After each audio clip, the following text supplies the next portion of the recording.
Olmos Park, Texas, a small, affluent community where everyone knew each other. It seemed like the perfect life for Suzanne Simpson, a successful realtor and a devoted mother of 4. But on October 6, 2024, that life came to an abrupt and chilling halt.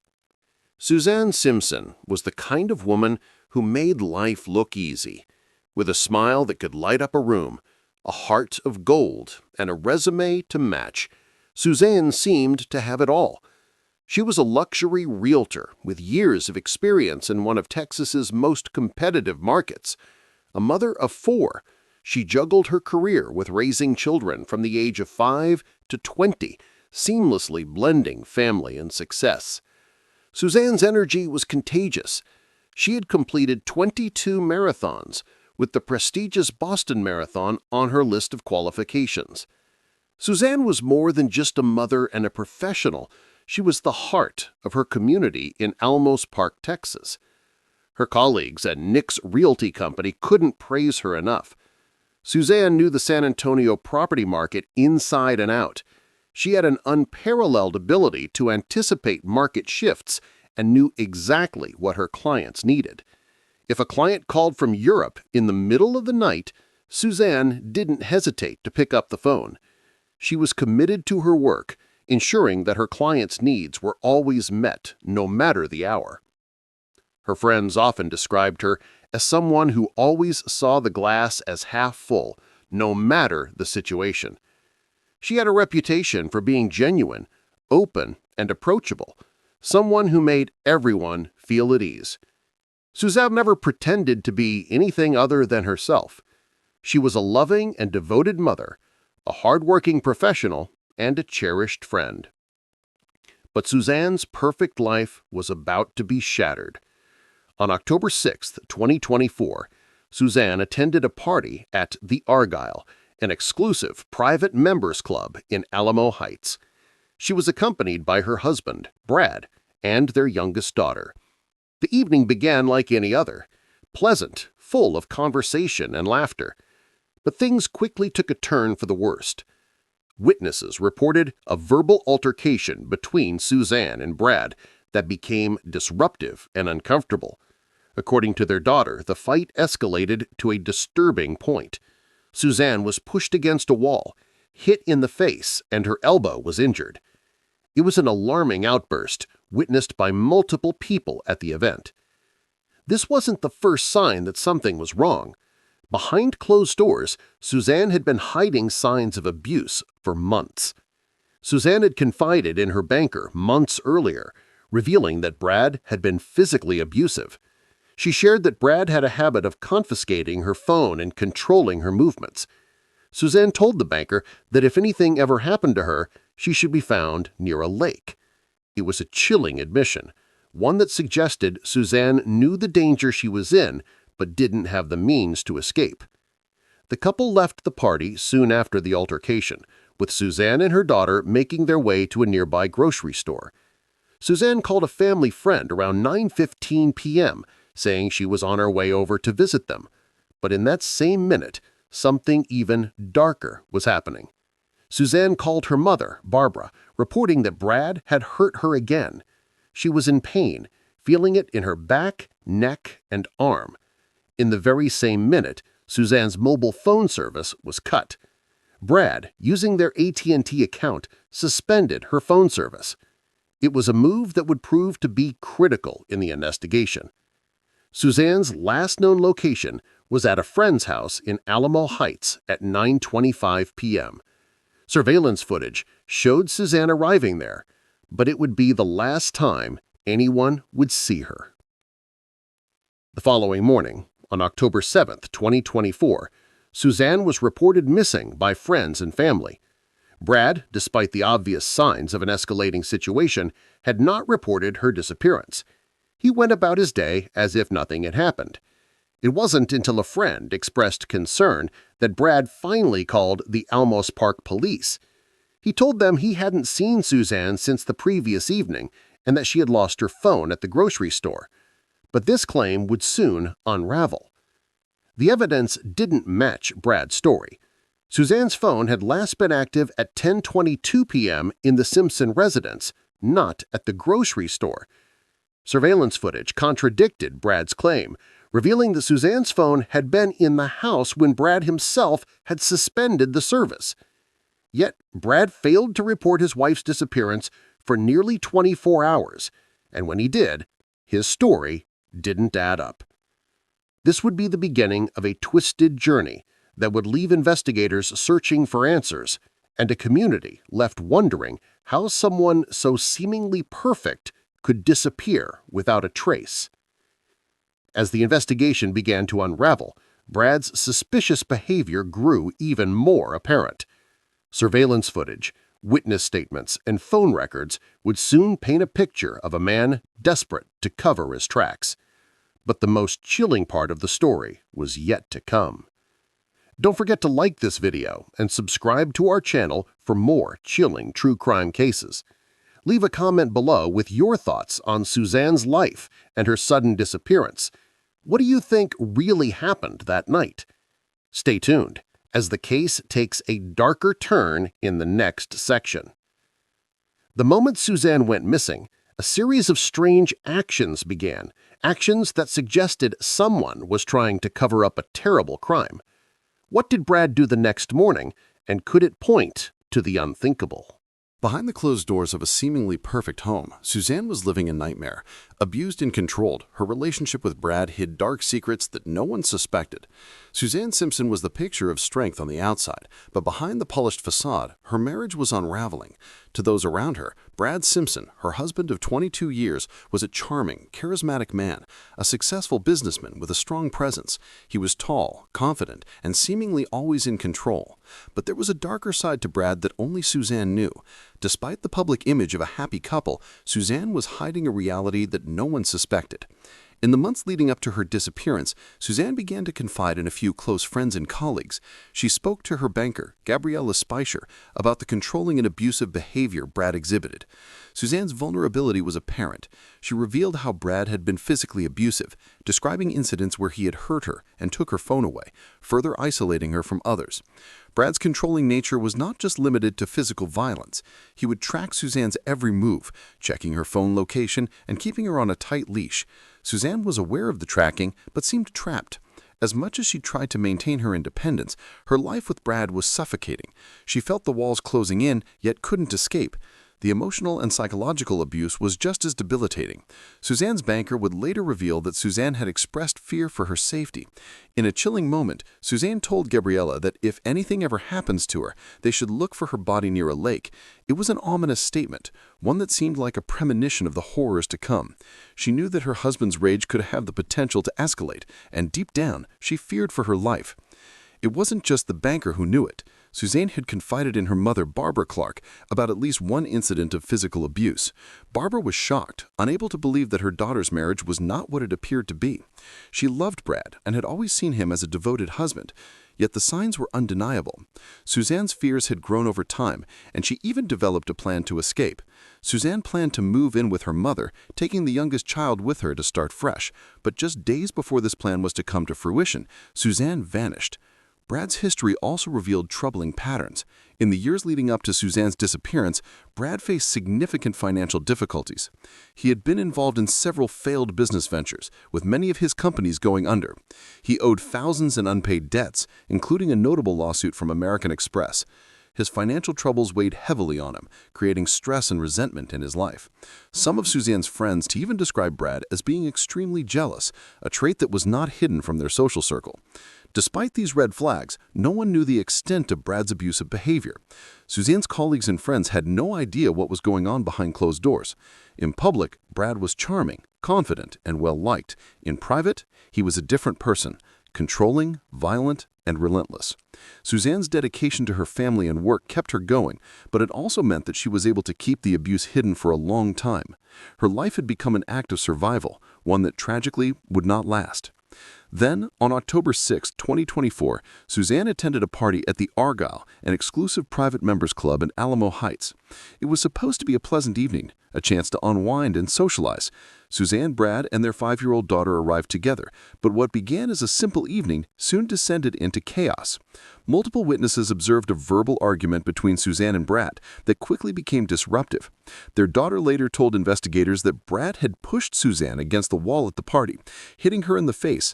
She said her mother was injured, with pain in her elbow from the altercation. It was a heartbreaking scene, especially for their young daughter, who would later reveal in counseling just how violent the episode had become. Around 8:30 p.m., Suzanne and her daughter left the party, and they made their way to a nearby grocery store. Surveillance footage from the store captured Suzanne shopping with her daughter. But the night was far from over. At 9:15 p.m., Suzanne called a family friend to say she was coming over. In the same minute, Suzanne made a call to her mother, Barbara. It was during this call that Suzanne shared the troubling news. She was in pain, and Brad had hurt her again. Suzanne described feeling pain in her arm, back, and neck, a sign of just how brutal the encounter had been. In that same minute, Suzanne's phone service was suspended by Brad. Using their AT&T account, he cut off her access to communication. It was a moment of control, a move that would prove to be a critical detail in the investigation. Suzanne was now completely isolated, her phone rendered useless by the one person who should have protected her. At 9:25 p.m., Suzanne arrived at her friend's house according to surveillance footage. The moment was supposed to be a safe haven for her, a place where she could gather her thoughts and possibly get away from the turmoil at home. But that was not to be. Suzanne's visit to her friend would be the last known sighting of her. Over the next few hours, things began to unravel in terrifying ways. Brad's actions that night would raise suspicion and set the stage for what was to come. But this was just the beginning of a disturbing sequence of events that would leave investigators searching for answers. Brad's behavior became increasingly erratic, and his attempts to cover up his actions would later prove critical to the investigation. Brad did not report Suzanne's disappearance the following day. His failure to alert authorities about his wife's sudden absence was just the first of many red flags. While friends and family began to worry, Brad went on with his day, his behavior calm and detached. It wasn't until 9:57 p.m. on October 7th, nearly 24 hours after Suzanne's disappearance, that a friend finally contacted the police. It was then that Brad made his first mention of Suzanne's absence, claiming she had lost her phone at the grocery store. But his version of events didn't add up. The discrepancies were clear, and the investigation into Suzanne's disappearance was only just beginning. What would follow would be a series of chilling discoveries, each piece of evidence pointing to one dark conclusion. Brad Simpson had not only hurt Suzanne, but his actions in the days following her disappearance would suggest something far more sinister. If you're finding this case as disturbing as we are, don't forget to like, subscribe, and comment below with your thoughts on Suzanne's marriage and the troubling signs that were ignored. Stay with us because the pieces of this puzzle are about to come together in the next section. Brad's story is starting to fall apart. What happens when the evidence begins to reveal the truth about Suzanne's final hours? In the next section, we uncover the chilling details of Brad's movements and the growing suspicion that he may have played a far darker role than anyone imagined. In a desperate attempt to escape, Suzanne ran into the woods, her last chance at freedom. What followed in those woods would remain a mystery to this day. The night of October 6, 2024 would be the last time Suzanne Simpson was seen alive. In the hours leading up to her disappearance, a violent altercation erupted between Suzanne and her husband, Brad. Their home, once a place of safety, had become a battleground. The chaos that ensued would leave behind a trail of unanswered questions, a haunting silence, and one chilling detail: Suzanne's screams echoing into the night. After leaving the party at the Argyle, Suzanne had endured the emotional and physical abuse of her husband. Witnesses at the party had seen Brad push Suzanne against a wall and hit her. Their 5-year-old daughter later revealed that Brad had also hurt Suzanne's elbow. Suzanne was desperate to get away, but as the night wore on, the situation grew more volatile. At approximately 9:25 p.m., Suzanne arrived at her friend's house in Alamo Heights. Surveillance footage confirmed that she made it there safely, but by the time she left, something had already gone horribly wrong. Suzanne's mother, Barbara Clark, would later say that Suzanne called her during the night, reporting that Brad had hurt her again. Suzanne's voice had been filled with pain. Her words echoed a familiar fear that Suzanne had carried for months, the fear that Brad's rage would eventually lead to her demise. Brad's response was chilling. The same night Suzanne made that call, Brad suspended her phone service through their AT&T account. It was another disturbing sign of his control over her. He had isolated Suzanne completely. Her ability to reach out for help was gone. Her last chance at connecting with anyone had been severed by the man she had trusted for over 2 decades. By 10:22 p.m., Suzanne's phone was back at their home in Olmos Park, its last known location. Surveillance footage from a nearby grocery store contradicted Brad's claim that Suzanne had lost her phone at the store. But Brad had already begun his manipulation. He had suspended her phone service to distance her from anyone who might check on her.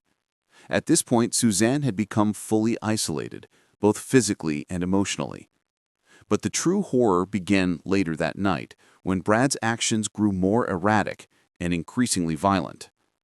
Around 10:30 p.m., neighbors living across the street from the Simpsons' home began to hear loud arguing. The tension outside their bedroom window was palpable. As the argument grew louder, the neighbor became concerned and looked outside. What he saw would later haunt him. Through the window, the neighbor observed Brad and Suzanne engaged in a violent struggle in the front garden. Suzanne appeared to be trying to escape, pulling away from Brad's grasp. Brad, however, was not letting go. He was determined to keep Suzanne from leaving, his hold on her tight and unforgiving. In a desperate attempt to flee, Suzanne broke free from Brad's grasp and ran towards the woods behind their home. The neighbor, alarmed by the commotion, grabbed a flashlight and stepped outside. It was then that he heard it. 2 to 3 distinct screams coming from the woods. Suzanne's cries for help echoed through the night, piercing the otherwise still air. Those screams were the last sound anyone ever heard from Suzanne Simpson. After hearing the screams, the neighbor went back inside, and minutes later he heard Brad's truck start up. Brad's 2019 GMC Sierra pickup truck left the Simpson residence and drove off into the night. But it wasn't the end of the strange behavior. In fact, it was just the beginning of an intricate and methodical effort to cover up what had happened.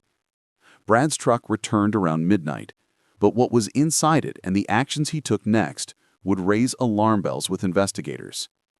Forensic analysis of Brad's phone records later revealed a disturbing pattern. At 11:09 p.m., Brad began cycling his phone on and off, entering what was known as lockdown mode.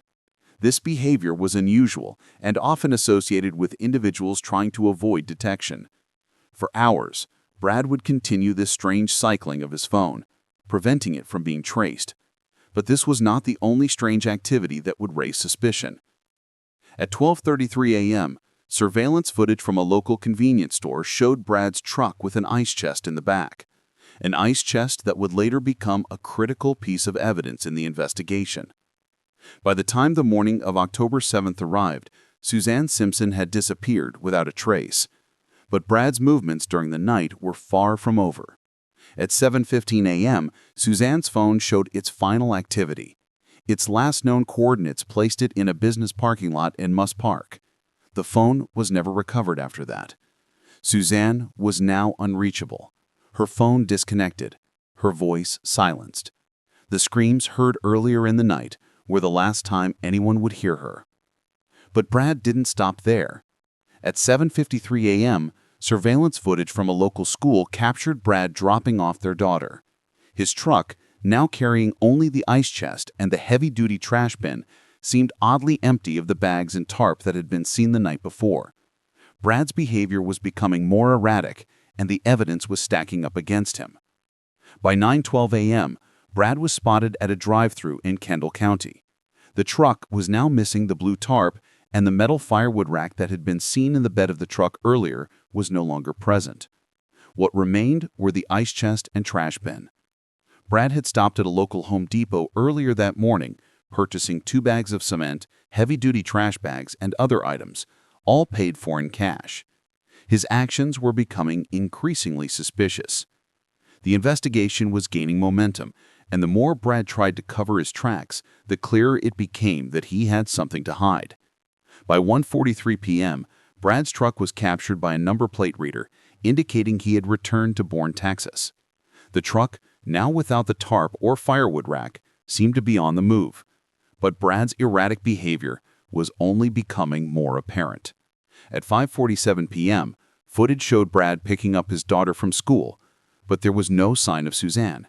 He had not reported her missing, and he was acting as if nothing had happened. It wasn't until a friend expressed concern about Suzanne's absence that Brad finally reached out to the police. His story, however, was full of contradictions.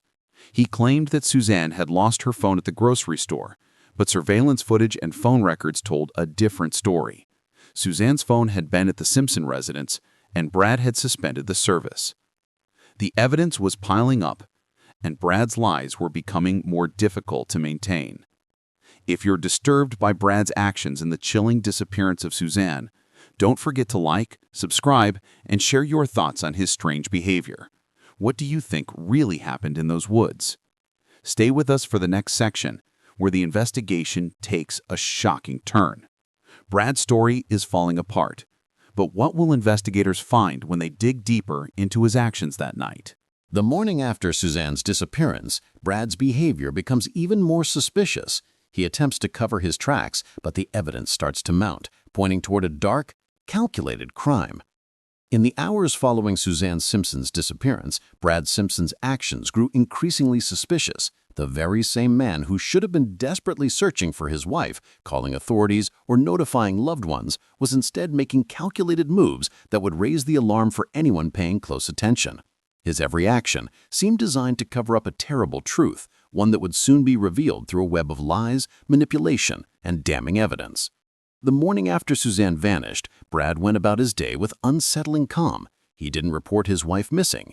He didn't attempt to contact Suzanne's family. Instead, he continued with his usual routine, completely detached from the chaos that had unfolded the previous evening. His first move was to drop their youngest daughter off at school, as if nothing had happened. Surveillance footage confirmed that Brad's truck, which had been seen the previous night with suspicious items in the back, was now missing the blue tarp and the metal firewood rack. By 7:53 a.m., Brad had already dropped his daughter off at school, but Suzanne was nowhere to be seen. Despite her absence, he made no effort to raise the alarm or even ask about her. This lack of concern struck those who knew Suzanne, as she was a dedicated mother who never missed picking up her daughter. It was clear that something was deeply wrong. Later that morning, Brad's movements became even more bizarre. Around 9:12 a.m., surveillance cameras captured him at a drive-thru in Kendall County. At this point, the truck still contained the large ice chest, but the white garbage bags that had been seen the night before were no longer visible. The scene seemed to raise more questions than answers. Just hours before, Brad had been seen purchasing cement, trash bags, and other suspicious items from a Home Depot. The purchase was made in cash, which was unusual for Brad. Investigators would later learn that cash transactions were often used to cover up a trail of evidence.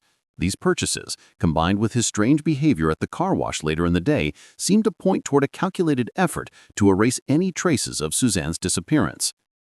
By 1:41 p.m., a number plate reader captured Brad's truck once again, this time heading back to Bourne, Texas. The truck, now without the tarp and firewood rack, continued on its mysterious journey. Brad's odd movements weren't done yet, though. He was seen at a gas station in Bourne, where he filled up his truck and purchased 2 gallons of water, further suggesting that he was in the process of hiding something, perhaps even a body. His phone continued to behave erratically, switching on and off, a behavior indicative of someone trying to avoid detection. What followed next would solidify the mounting suspicion that Brad Simpson was more involved in his wife's disappearance than anyone had originally thought. At around 3:27 p.m., Brad picked up his daughter from school, as he had done many times before. But what was striking about this moment was the absence of Suzanne.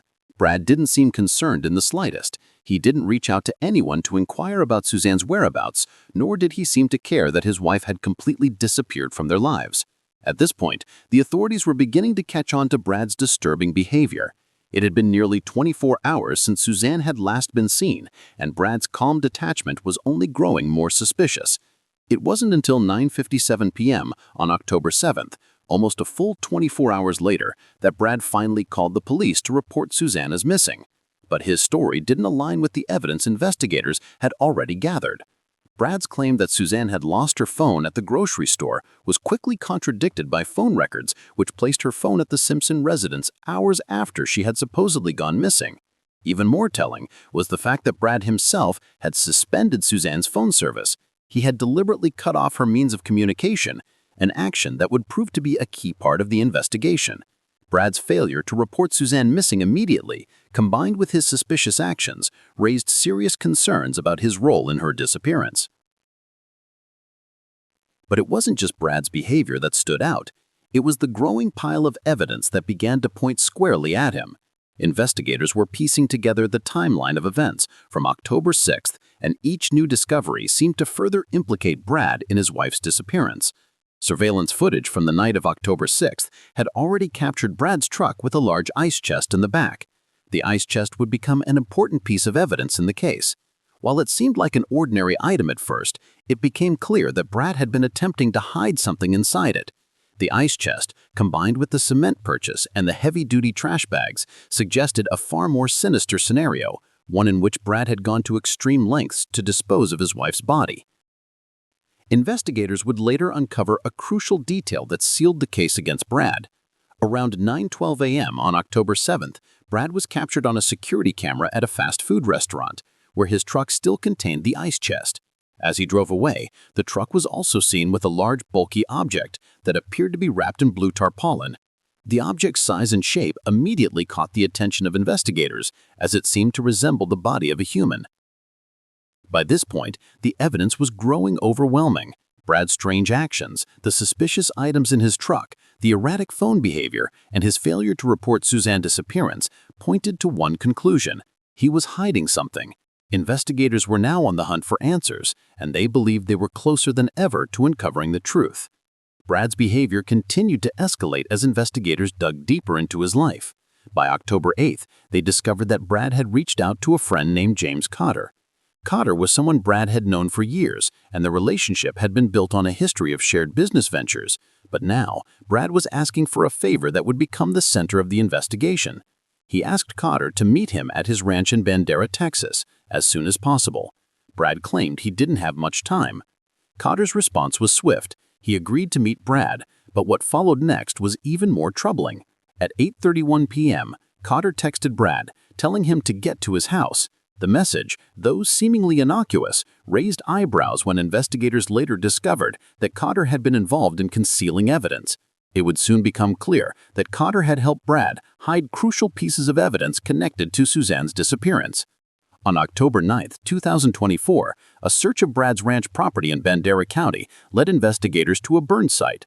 There, they discovered a burnt laptop and several mobile devices, all of which had been destroyed by fire.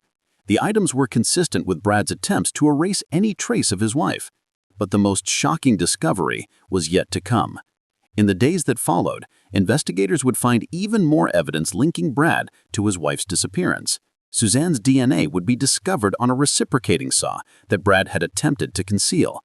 The saw, a tool capable of dismembering human remains, provided the final piece of the puzzle. The evidence was now undeniable. Brad Simpson had not only murdered Suzanne, but had gone to extreme lengths to cover up his crime. If you're shocked by the discovery of Brad's calculated efforts to cover up Suzanne's murder, don't forget to like, subscribe, and leave a comment below. What do you think of the evidence against Brad, and how far do you think he was willing to go to hide the truth? Stay with us as we approach the final stages of the investigation. As the investigation intensifies, the web of lies surrounding Brad grows ever more tangled. The discovery of Suzanne's DNA on the saw and the evidence that links Brad to the crime scene make the case against him stronger than ever. But with no body and a defense ready to strike, the real battle is just beginning. Stay tuned as we explore the final steps in the search for justice. Despite the lack of a body, the evidence against Brad Simpson grows overwhelming. Could a man truly get away with murder even without the victim's remains? It is often said that the best weapon in a murder investigation is the body. Without it, the road to justice can be long and uncertain. But in the case of Suzanne Simpson, investigators faced a monumental challenge. There was no body, but the mounting evidence against Brad Simpson was undeniable. As investigators continued to piece together the twisted events of October 6, 2024, The case against Suzanne's husband grew stronger and stronger. What started as a disappearance would soon lead to a murder charge.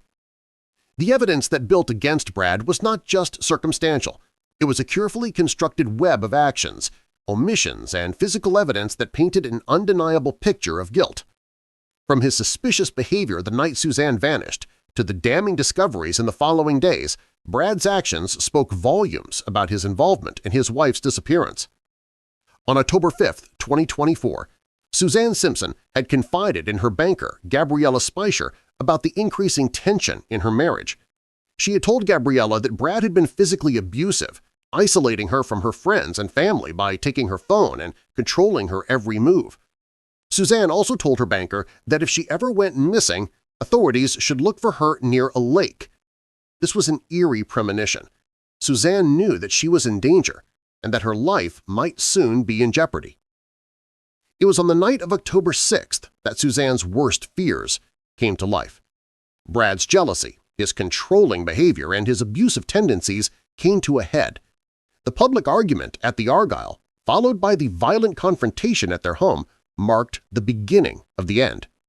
Suzanne tried to escape, running toward the woods, but it was there, in those woods, that investigators believed Brad had ended his wife's life. The neighbor's testimony, the screams heard in the night, and the suspicious behavior of Brad all pointed to one horrifying truth. Suzanne had not simply disappeared. She had been murdered. Brad's actions in the days following Suzanne's disappearance were chilling. He attempted to cover his tracks in a way that suggested premeditation. Surveillance footage showed his truck at different points in the day carrying strange items, including an ice chest, heavy-duty trash bags, and cement. His phone was locked in shutdown mode to avoid detection, and he made multiple stops at locations like Home Depot, where he purchased materials that could have been used to conceal or dispose of a body. By the time Brad was seen at a local car wash, cleaning his truck, the evidence was beginning to snowball. Investigators knew that he was trying to erase any traces of Suzanne's disappearance. Yet the question remained, where was Suzanne's body, and how could the authorities build a case against Brad without it? Despite these challenges, the evidence continued to pile up. Brad's failure to report Suzanne missing, his inconsistent story, and the mounting physical evidence, including Suzanne's DNA found on a reciprocating saw, were undeniable. The saw, a tool capable of dismembering body parts, suggested that Brad had taken extreme measures to dispose of Suzanne's body. And when investigators discovered that Brad had burned electronics and attempted to destroy his wife's belongings, it became clear that he was hiding something dark and sinister. On October 9, 2024, police made a critical discovery. They searched Brad's ranch property in Bandera County and found a burn site where they uncovered a burnt laptop and mobile phones that had been destroyed by fire. These items had been part of Brad's effort to erase any trace of Suzanne. But the most telling discovery was a tool, a reciprocating saw, that was found to have Suzanne's DNA on it. The saw, which was used to dismember body parts, indicated that Suzanne's body had been cut up and disposed of. It was a chilling revelation that made it clear Suzanne had not simply run away or disappeared of her own volition. But the discovery of the saw wasn't the only piece of evidence that linked Brad to the crime. Investigators also found that Brad had made multiple attempts to destroy evidence. On October 8, 2024, Brad had sent a text message to his friend, James Cotter, asking for help. Cotter had arrived at Brad's ranch where the two of them worked together to hide evidence. Brad's actions, combined with Cotter's involvement, raised suspicions about the extent to which Brad had gone to conceal his crime. As the investigation progressed, Brad's behavior grew even eerer. He appeared to have no remorse for his wife's disappearance. In fact, Brad had even written a last will and testament on his phone, apologizing for his prior assaults on Suzanne and expressing regret for the problems he had caused. But there was no apology for the murder itself, only a vague acknowledgement of his violent behavior. On December 5, 2024, Brad was formally charged with murder. The prosecution's case was built around the overwhelming evidence that Brad had not only murdered Suzanne, but had gone to great lengths to conceal the crime. The fact that Suzanne's body had never been found did not prevent the prosecution from moving forward with the case. The law didn't require a body to secure a conviction. It only required proof that the defendant had killed the victim and attempted to hide it. And in Brad's case, the evidence was more than enough. On December 21, 2024, a grand jury handed down an indictment against Brad for murder, tampering with evidence, and unlawful restraint. The indictment cited Brad's actions, including the purchase of cement, the use of heavy-duty trash bags, and the destruction of evidence as part of a deliberate effort to cover up his wife's murder. With the grand jury's decision, the case against Brad was officially underway. The defense, however, would not back down without a fight. Brad's attorney filed a motion to quash the indictment, claiming that the prosecution lacked enough evidence to prove that Brad had murdered Suzanne. Without a body, they argued, the case was circumstantial. But the prosecution was resolute. They didn't need to prove exactly how Suzanne had been killed, only that Brad had intended to kill her and taken steps to cover up the crime. And with the evidence that had been collected, including the DNA found on the saw and Brad's consistent attempts to conceal the crime, the prosecution had more than enough to move forward. On April 22, 2025, Judge Joel Perez denied the motion to dismiss the indictment. The trial would proceed as planned. Brad's defense team would have to contend with the overwhelming circumstantial evidence against him, and the public would wait anxiously for the day when justice would finally be served. The timeline of events leading to Suzanne's disappearance was clear. Brad had attacked her in the early morning of October 7th, shortly after she returned home. The neighbor had witnessed the struggle and heard Suzanne's final screams. It was then, in those woods, that investigators believed Brad had ended his wife's life, likely through strangulation. He then returned home, wrapped her body in a tarp, and attempted to dispose of her remains. Brad's calculated movements, from purchasing cement and heavy-duty trash bags to his trips to various locations, all suggested that he was attempting to hide the body and destroy the evidence. Yet despite all the damning evidence, Suzanne's body remained missing. Investigators continued to search, holding out hope that one day they might find her remains. And in the meantime, Suzanne's family continued to fight for justice, refusing to let her memory fade into the darkness. Her daughter Chandler became a vocal advocate for domestic violence awareness, determined to be the voice for her mother until justice was finally served. As of October 2025, Suzanne's body had not been found, but the case against Brad Simpson was far from over. The prosecution's case was strong, and with a trial scheduled for February 2026, the world would soon learn whether Brad would face justice for the brutal crime he had committed. Suzanne's family and the community of Olmos Park continued to hold on to the hope that one day Suzanne's story would fully be told and her murderer would be held accountable. If you're moved by the tragic events of Suzanne's life and the relentless fight for justice, make sure to like, subscribe, and leave a comment below. What do you think will happen at trial, and do you believe Brad will be convicted? Share your thoughts, and stay tuned for the latest updates on this case. As the trial date approaches, Suzanne's family and friends await justice. But the question remains, will Brad Simpson be held accountable for the crime he so carefully tried to cover up? With a strong case and growing public support, will Suzanne's family finally get the closure they deserve? Stay tuned for more updates as this case moves closer to its inevitable conclusion.